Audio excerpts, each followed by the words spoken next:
Thanks so much, Jason, for taking the time. I know you're incredibly busy at this conference, and you were so fabulous last night in the concert. I was wondering, what do you see that your musical talents bring to the role of being a venture capitalist?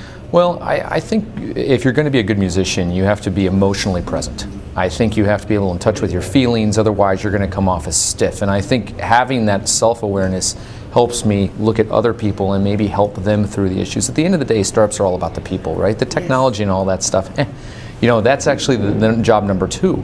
And so it's all about the people and knowing yourself well, and having been and run the gamut and written horrible love songs and written aggressive songs and whatnot, having that emotional connection to myself makes it easier to emotionally connect with the entrepreneurs. And I guess would really build trust, I would imagine. That's my intuition. Yeah, and I think entrepreneurs, they see me on stage, they're like, okay, he's not right. He's just this normal dude out there making a fool of himself on the stage. Hey, he'd be a great board member. So my next question, I wondered if you could talk a little bit about all these massive changes that are happening in the venture industry, and obviously the Jobs Act was one piece of that, but I feel like the whole industry is in transition.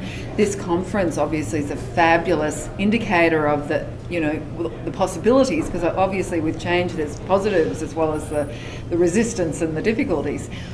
What's your advice to the venture industry at this point, moving forward, how we can transform the industry and make it even better? Well, I think the fundamental change, and there's a lot of them, but the one is the democratization of being an entrepreneur.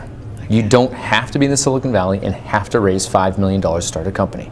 15 years ago, that was the paradigm. You had to be in Boston, Silicon Valley, $5 million. If you can't get there, that's your price of entry for playing the game. Okay. Gone, boom. Anybody can start a company anywhere. They start with $50,000 from their parents, and they've got a company that's running.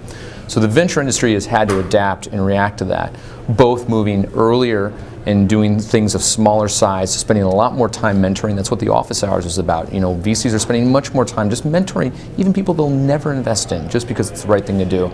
And that was part of the idea of having entrepreneurs this year for the first time. So I think the way the industry is reinventing itself, if you will, is really understanding that the customer is the entrepreneur, not necessarily investor, right? Our clients are the investors, and obviously we need to make sure they get a good return on their investment, but the customer is the entrepreneur.